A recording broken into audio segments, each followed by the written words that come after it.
से पानी चल रहा है। अब तो सुदामा जी महाराज उस नदी के पास में खड़े होकर के आंखों से आंसू बहाने लगे। गोविंद, मुझे तुमसे बेटा बेटी नहीं चाहिए, मुझे तुमसे सोना चांदी नहीं चाहिए, हीरा पन्ना जवाहराती नहीं चाहिए, केवल केवल दर्शन की भावना से मैं तेरी शरण में आ रहा हूं। कृष्ण, इस नदी को मैं कैसे पार करूं? मेरे कन्हैया तो बड़े छलिया है ना। तो भगवान मल्लाह बन करके आ गए और आवाज लगा रहे हैं, अरे भैया कोई पार जानो चाहे, पार जानो चाहे। सुदामा जी ने दोनों हाथ उठा दिए। अरे भैया ने के धर यो मल्लाह के मैं चलूंगा। तो भगवान नाव लेकर के पहुंचे। हाँ प्रभु जी, भैया वो को पार जानो चाहा, आओ बैठो। भगवान ने अपनी नाव को किनारे पर लगाया, सुदामा जी को नाव में बैठा लिया और नाव लेकर के चले प्रभु। और जैसे ही बीच धार में नाव पहुंची तो भगवान पूछ रहे हैं, पंडित जी आप कहां जा रहे हैं? अरे भैया, तूने नाम सुनो है ना कृष्ण को? द्वारकाधीश जो कृष्ण है ना, वो मेरे मित्र हैं। सो मैं अपने मित्र से मिलने के लिए द्वारका जा रहा हूं। भगवान ने तिरछी नजर करके देखा और बोले, कमाल है गया महाराज, आपके शरीर को देख करके लग रहा है कि तुम कितने दीनहीन गरीब ब्राह्मण हो, और कहां पर वो लक्ष्मीपति श्री कृष्ण आपके मित्र कैसे हो सकते हैं? तो सुदामा जी बोले, अरे मल्लाह के तू तो केवल नाव चला ही जाने। अरे तू क्या जाने, मेरा कृष्ण वस्त्र आभूषण नहीं देखता, मेरा कृष्ण सोना चांदी नहीं देखता, मेरा कृष्ण पद सम्मान नहीं देखता, धन दौलत नहीं देखता, वो हृदय की भावना को देखता है। नाव चलाते हुए मेरे गोविंद की आंखों में आंसू आ गए। सारी दुनिया बदल गई है, लेकिन मेरा मित्र सुदामा नहीं बदला है। और पता है मेरे बंधुओं, जैसे ही सुदामा जी को उस पार मेरे प्रभु ने उतारा, अब सुदामा जी पूछ रहे, भगवान जो नाव चला रहे थे ना, अरे भैया मल्लाह के मुझको बतावे वो कि यहाँ से द्वारकापुरी कितनी दूर है? भगवान बोले, पंडित जी ज्यादा दूर तो नहीं है, लेकिन आपको देख करके मैं ये कह सकता हूँ कि अभी आपको पहुंचने में कई दिन लग जाएंगे। कितना चल सकते हो तुम, कितना आपका दुर्बल शरीर है। अब रात्रि हो चुकी थी, तो एक पेड़ के नीचे मेरे बंधुओं में एक निवेदन करूं, ये जो भक्ति का मार्ग है ना, ये भक्ति का मार्ग कोई सहज नहीं है, ध्यान देना। ये लोहे के चने हैं। बहुत से लोग आजकल कह देते हैं कि महाराज साधु तो कोई भी बन सकता है, कोई राजा बन करके दिखाए। अरे साधु बनने में क्या है महाराज, 2-4 रुपए का रंग लेकर के आओ, रंगे हुए वस्त्र मिल जाते हैं, लेकर के आओ और बस महात्मा बन गए। लेकिन नहीं, ऐसा नहीं है।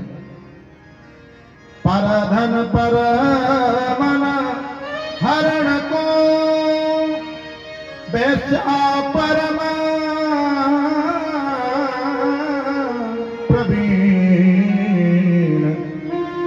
सोई चतुर तुम जानियो, जो राम चरण लगने। पराये धन पराये मन को हरण करने के लिए महाराज वेश्याएं बड़ी चालाक होती हैं। तुम्हारे पास क्या सुख सुविधाएं, तुम्हारे पास क्या है, सुआराम है। बड़े बड़े शहरों में जाकर के देखो जो वेश्याओं के पास होंगे, लेकिन सोई चतुर तुम जानियो, जो राम चरण लगनी। चतुर वही है जिसका मन परमात्मा के चरणों में लगा हुआ है। तो श्री सुदामा जी महाराज बैठ करके रो रहे हैं, गोविंद हमें ये पता नहीं था कि तेरी द्वारका इतनी दूर है। इसी भाव को भक्तमती मीराबाई ने कभी वृंदावन में आकर के गाया था। दूर नगरी बड़ी दूर नगरी, दूर नगरी बड़ी दूर नगरी, कैसे आऊं रे कन्हैया, कैसे आऊं रे कन्हैया, तेरी जग नगरी बड़ी दूर नगरी, दूर नगरी बड़ी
प्रीत मथुरा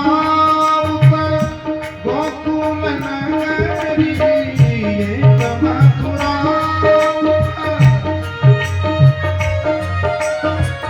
प्रीत मथुरा गोकुल नगरी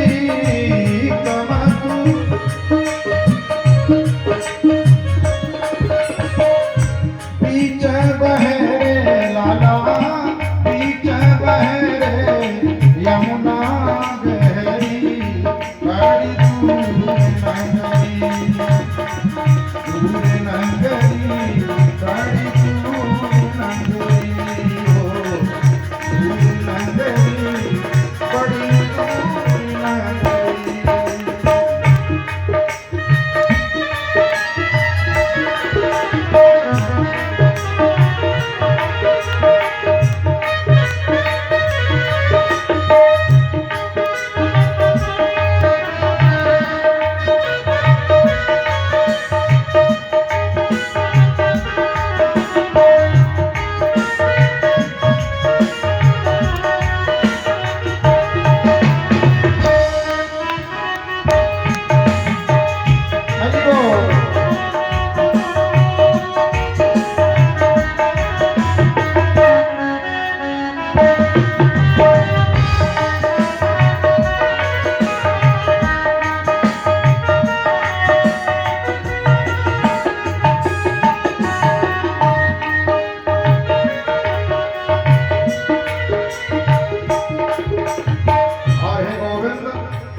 रात में हम ताना डर मोही लागे रात में